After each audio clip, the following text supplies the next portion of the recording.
Getting your hands on a physical Revolut card is a lot easier than most people think. But if you do it the wrong way, you might end up paying for features or delivery fees you don't actually need.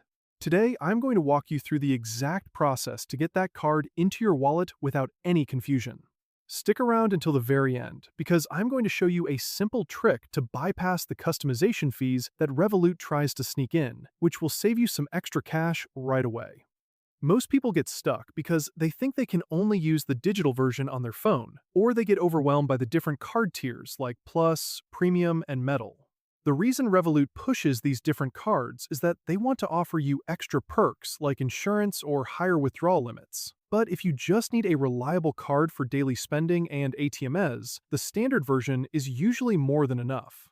To start the process, open up your Revolut app and look at the main home screen. In the top right corner, you will see a small icon for cards. Tap that to open your card management area.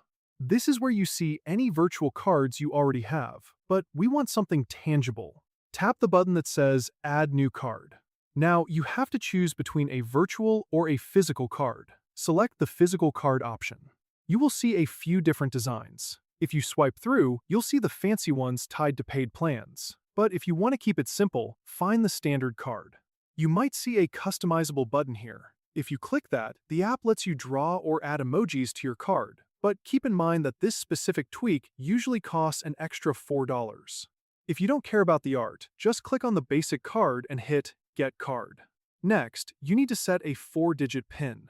This is the code you will use at shops and ATMs, so pick something you can remember and confirm it a second time. After that, the app asks for your delivery address. Make sure your country and street details are perfect so it doesn't get lost in the mail. Once the address looks right, hit Continue. You will then choose your shipping. Standard delivery is usually around $6, while Express is much more expensive at $20. Unless you are traveling tomorrow, the standard option is the way to go. Click Continue, then hit the Pay button to finalize the order. Your card is now being printed and shipped. Now for that pro tip I mentioned. When the app asks you to customize your card for those extra $4, just skip it.